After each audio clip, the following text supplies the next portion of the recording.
ये उन दिनों की बात है जब मैं सहारनपुर पढ़ाई करने के लिए गया था, एग्रीकल्चर की। उन दिनों हम अपने कश्मीर में ही रहते थे, अपने वतन में, अपने सोपोर में। हमारे कश्मीर छोड़ने से बहुत पहले की बात है ये।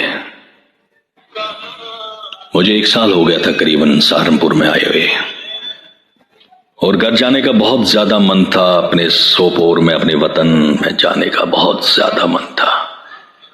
और तभी एक खुशखबरी मिली कि 2-4 दिन की छुट्टियां हैं, तो सोचा चलो 2-4 दिन की और छुट्टियां लेके कश्मीर निकल जाते हैं, अपने घर, अपने सोपोर निकल जाते हैं। बैग उठाया, उसमें कुछ कपड़े ठोसे और रेलवे स्टेशन की ओर भागा। और मन में यही एक प्रार्थना, यही एक दुआ कर रहा था कि आज सियालदा देर से ना जाए, क्योंकि सियालदा सिर्फ जो एक ट्रेन वहां से आती थी जम्मू के लिए, वो हर रोज 2-3 घंटे लेट होती थी। रेलवे स्टेशन पहुंचा तो सियालदा अपनी फितरत से मजबूर उस दिन भी लेट थी, मगर 1 घंटे की। वो इंतजार कितना लंबा और कितना सख्त और कितना दर्द भरा था।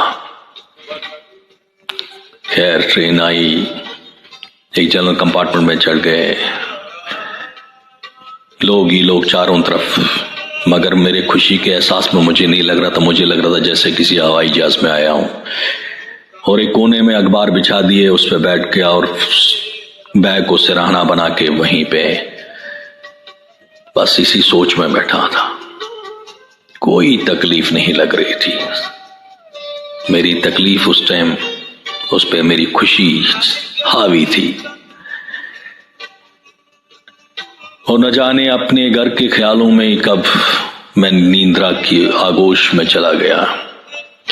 जब नींद खुली तो पता चला कि जम्मू का रेलवे स्टेशन आ गया है,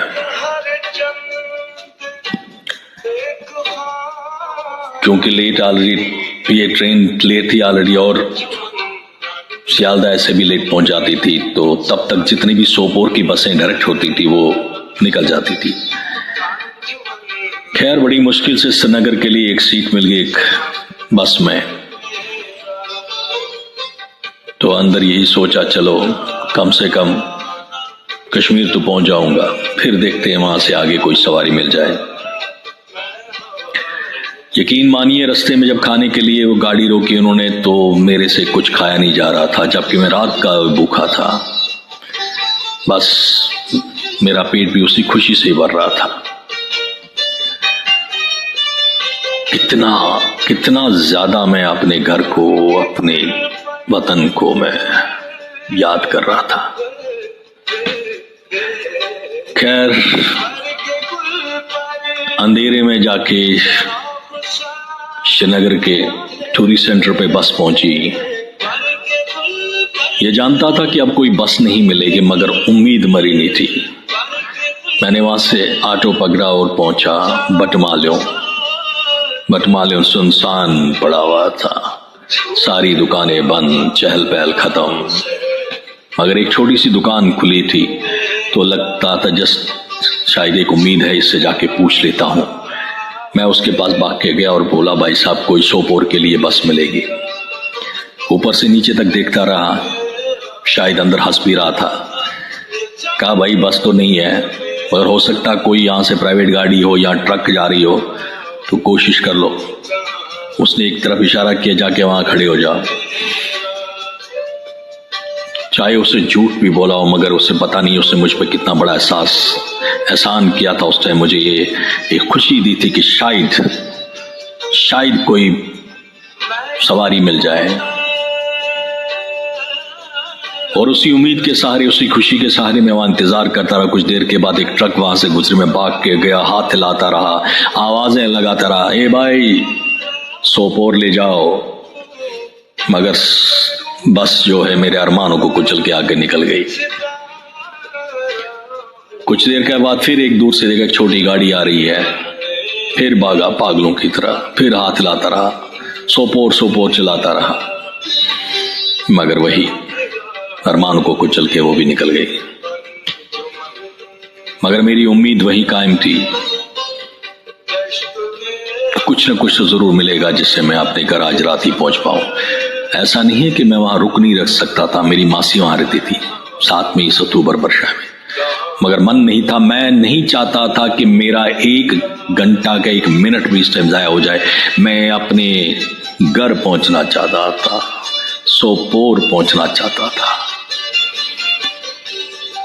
फिर दूर से देखा एक छोटी गाड़ी और आ रही है, भाग के गया, पागलों की तरह गया, उसके सामने खड़ा हो गया, दोनों हाथ फैलाए सामने, और मुझे टायरों की एक चीख सुनाई दी, जो मेरी चीख से तो बहुत कम थी, जो अंदर मुझ में उस टाइम उठ रही थी। मैं चिल्लाता रहा, भाई साहब सोपोर ले जाओ।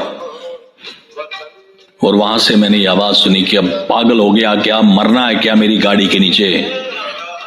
मैं खिड़की की ओर गया, भाग के उसके पास, मैंने कहा भाई साहब सोपोर ले जाओ। सरदार जी थे, वो चिल्ला के बोलने लगा, दिमाग खराब है क्या, मैं नहीं पता सोपोर में हालात खराब हुए हैं, वहां कर्फ्यू लगा हुआ। ये अल्फाज मेरे कान में शीशे की तरह गिरा। मुझे लग रहा था मैं वहीं गिर जाऊंगा। मुझे कुछ समझ नहीं आ रहा था क्या हो गया। मैं कितना खुश महसूस कर रहा था, कितनी ज्यादा खुशी थी कि मुझे अपने घर जाना है, और उसका ये अल्फाज मेरे सारे अरमानों को वहीं पे खत्म कर दिया।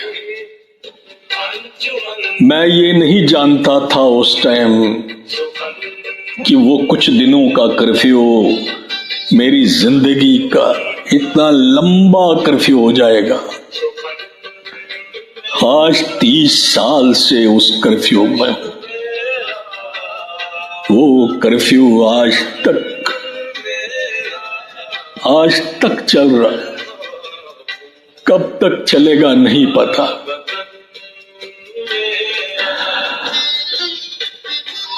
मैं अपने घर, अपने सोपोर जाना चाहता हूं। पूरी जिंदगी वहां गुजार न पाया उस कर्फ्यू के कारण जो हमारी तकदीर पे लग गया, मगर कम से कम जिंदगी के आखिरी लम्हे तो वहां गुजार पाओ। मैं अपने पिताजी को देखता था तो लगता था कि वो मुझसे कह रहे हो सोपोर ले जाओ यार, और आज मुझे वो एहसास होता है वो कहते तो नहीं थे, मगर उनके मन में क्या चल रहा था। मैं अपने सोपोर के उस शमशान में, जिसमें हमारे बुजुर्ग नहीं जा पाए, जो शमशान हमारे बुजुर्गों को नहीं मिल पाई, कम से कम मुझे नसीब में मिले। और जब मेरी चिता से धुआं उठे, वो सोपोर की फिजाओं में घुल जाए, मैं जिंदगी में जहां अपनी सांसें न ले पाया, मेरे जिस्म का धुआं उन फिजाओं में गुल हो जाए, तो शायद मर के मैं अपने सोपोर में ही रहूंगा, मैं अपने सोपोर में ही बस जाऊंगा।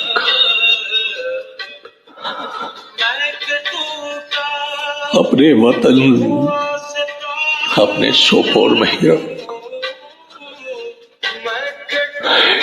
कब ये कर्फ्यू खत्म हो जाए।